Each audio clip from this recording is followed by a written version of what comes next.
Well, we're all prisoners of our perspectives, so I'm going to declare my bias right up front so everybody can interpret my comments accordingly. So we are an investment banking firm, 9 years old. We focus on sustainability exclusively. Offices in Zurich, New York, and San Francisco. We raised about $4 billion for companies that are basically funding themselves in the private markets to grow sustainably. We don't manage private equity funds, but we work with all the venture capitalists and private equity funds that are investing in the space. And at the core of our thesis, and my background is I've been a career investment banker and spent most of my career working with very large global industrial resources and energy companies. The core of our thesis is two things. One, we're really hard E of ESG.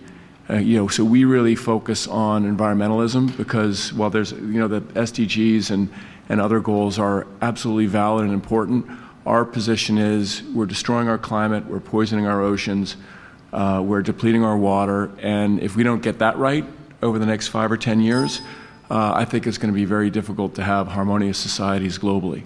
So our focus is really on making sure that we are, trying to help in some small way speed the transition towards more sustainable infrastructure systems. And the other bias that we have, and we've lived through the whole, in America, and I'll talk about this in a second, the phase one of the VC-PE investment in sustainability, which started in 2006, and we saw a lot of the mistakes made. So we've seen, capital destruction, and so our perspective is that we already have energy, waste, water, and food systems. And people are basically doing okay with it. You cannot, the people who said they're going to disrupt the utility system or they're going to disrupt the transportation industry, it really doesn't work like that. You really got to work in harmony and have your more sustainable businesses and products and services or business models adopted by the existing infrastructure players, which comes to one of our real recommendations here, which is about getting companies involved in funding the sustainable VC community. So what's happened in the U.S. over the last couple of years? We've had an unexpected president who denies climate change, and he's really kind of walked the U.S. back from any kind of consistent kind of government framework. And it's really the complete opposite of China. So it's really interesting. The panelists who Dr. Marjan put together really bring, I think, a unique variety of perspectives, and I think it's interesting to kind of get them all. But yet in the U.S., in 2017 was a year of enormous progress towards sustainability.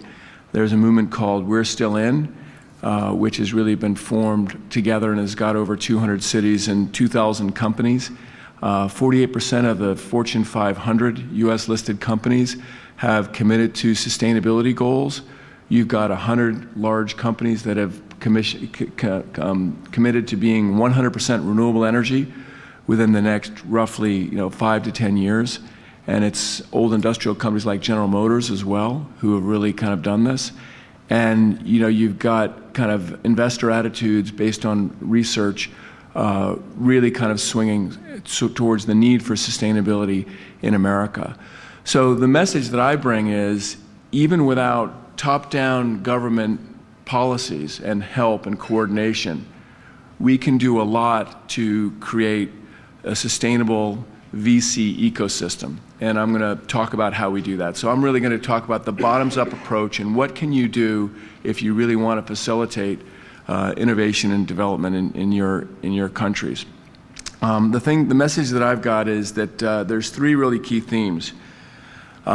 Sustainable technology incubators, which are predominantly, the second theme is at the city level, and where if you can't get funding through municipal actions or taxes, you can get funding from companies to build them.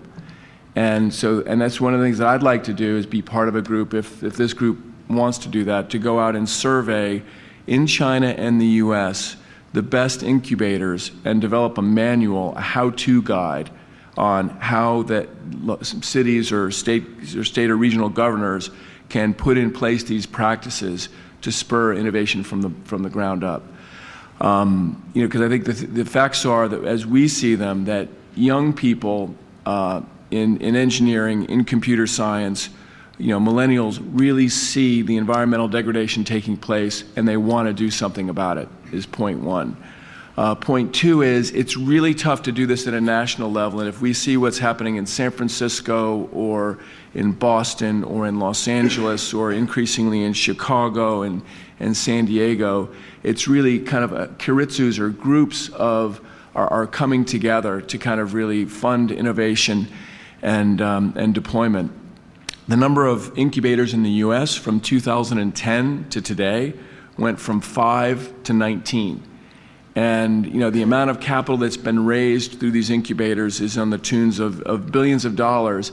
And what they really do is just give the seed funding, the beginning funding, and they also surround young entrepreneurs and young scientists with experience and know-how and knowledge so that they can then go on and develop their technology, their business plan, and then also it's a focus point for outside investors, more professional investors, venture capitalists, to come in and fund them and take them to the next level. So why should cities do this? One, cities that have strong universities around them, you want to keep that talent homegrown, and one of the best advantages to Silicon Valley is the students that come from universities around the world, but particularly Stanford and Berkeley, really want to stay there, and they all kind of have a network to plug into. So a city can start doing that and keep its talent in place. The second point I'd say is that local companies in the area, and this is what we're seeing in the U.S., where again the government is sending the complete opposite signal, yet U.S. companies are listening to consumers, and they are starting to be much more serious about transitioning their products and services to be more sustainable, and getting the brand value of declaring they're going to be 100% renewable energy, as one example. So we think that again, cities, mayors, and governors can go to companies in their space, in their region, and talk about providing funding to be able to have the incubator, get capital to bring the entrepreneurs there,